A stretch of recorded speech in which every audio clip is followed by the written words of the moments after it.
Hey everybody, welcome to day 27 of the KW Model 66-Day Challenge Thoughts and Questions. Today's topic is the Economic Model, Part 1.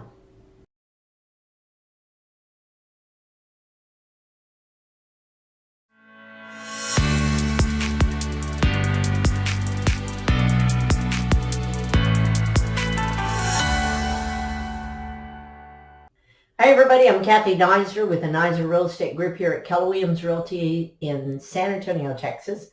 And this is day 27. We're talking about the economic model.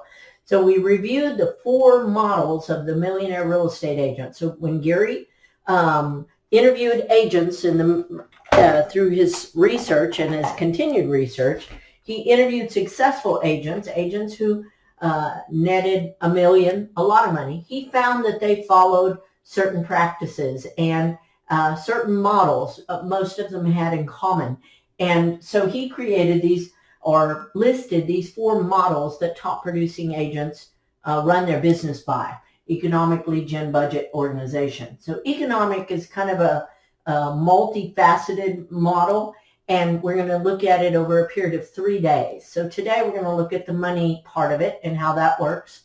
And then tomorrow we'll visit that from the perspective of your goals, how you calculate what your money would be. And then the 3rd day, we're going to look at what that means about your conversion ratios and how many appointments you need to go on. So we'll kind of break it into 3 parts. So when Gary researched Millionaire real estate agents, top producing agents across the country, he found that top producing agents track their numbers. They know their numbers. So they know how much total volume they sell. That's all the sales prices of their sales added up. Okay, so their total volume. They know how many units they sell. And they know how many units of those are buyers and how much are sellers. They know how much money they make. Again, how much from the buyers, how much from the sellers. They know their sources of business. Where do the buyers come from in their business? What percentage comes from their sphere? What comes from open houses? They know the same thing about their sellers. So they know volume, they know units, they know GCI, gross commission, and they know sources of business. And then they also know what their expenses are. So we've covered some of those in previous videos. But today we're looking at the economic model. First, the money part of it. So the economic model is based on this little formula, okay? So gross commission income, GCI, that's the total amount you make, okay? Before splits, before Keller Williams, before anybody's paid anything. So before broker splits, anything, the gross commission income minus cost of sales. Now, cost of sales would be splits that you pay buyer's agents, be splits that you would pay a listing agent if they were on your team. Your Keller Williams cost of sales, so your split there if you haven't capped yet, and royalty, that would be in cost of sale, referral fees. So money that you're paying to somebody else to be able to do that business, okay?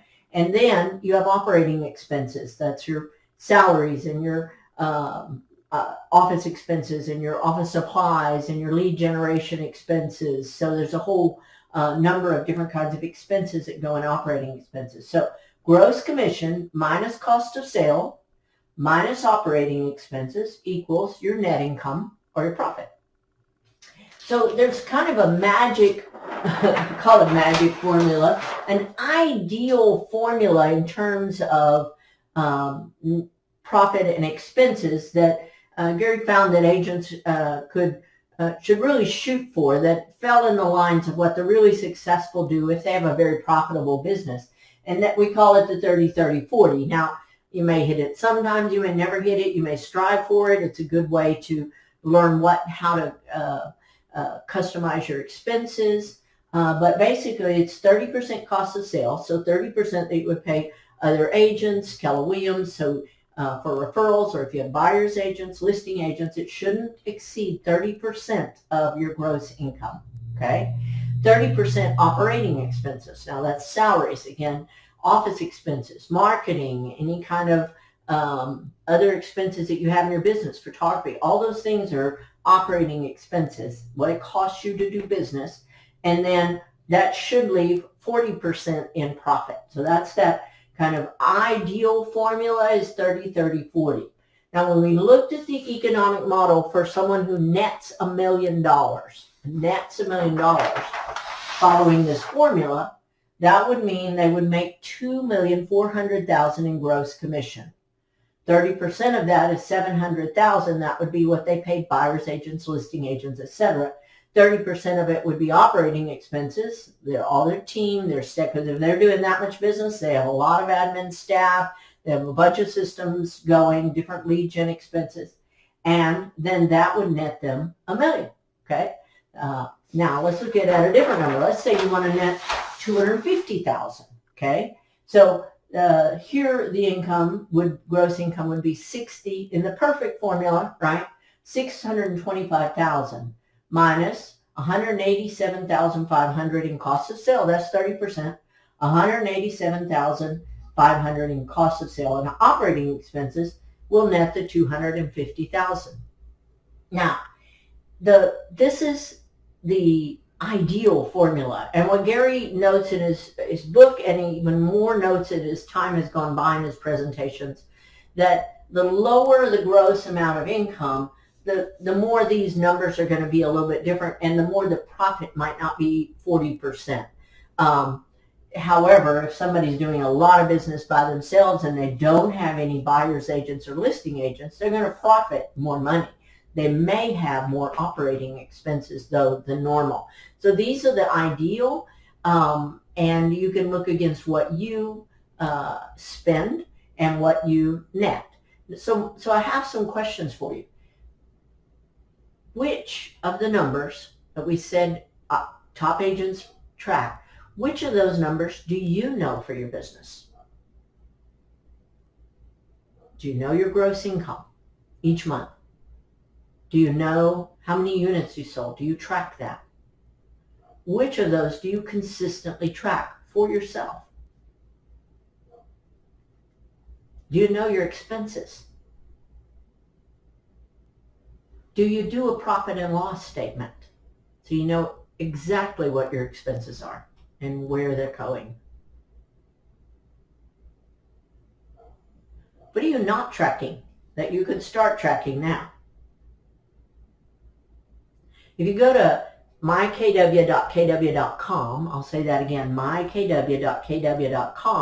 you can go to reports underneath your name as you log in, and it will have an option for you to see your multi-year trends. Well, your multi-year trends will give you much of this information. It will give you your listing volume, your buyer volume, your units. It'll give you your gross commission. So you can begin looking at some of your numbers just by looking at your multi-year trends. So if you track your numbers, what would your percentages be? Now the big question is, okay, if I want to make this much money, then how much it would be the target number, the most I wanted to pay other people, buyers agents, etc. The most I should be paying operating expenses to be able to net $250,000 or to be able to net whatever your goal is. That's what we're going to talk about tomorrow. How do you go backwards with this and calculate what you need to make for your goals? So again, I invite you to think today about what numbers you're tracking consistently, what numbers you can start tracking, and how you can do that easily so that you can know monthly what you do. If you're using command at the highest level with opportunities, you can track your money there. Currently, I'm still using a spreadsheet. I call it a pay log, where I put all my transactions in. I had an assistant create it, or somebody who's really a whiz on Excel. And so I put in the numbers, and it calculates all that stuff for me.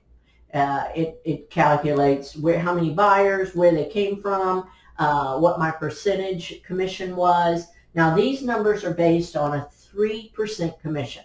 Now, if you for each side. So 3% I make on buyers, so 3% I make on sellers. So just because those are easy numbers, we can't say that's what a commission is. Whatever you charge, then that's going to need to make up your percentages, and that's what we'll look at tomorrow when we calculate what your goals should be. Okay, thanks for watching. Join in on day 28, and we'll take this one step further.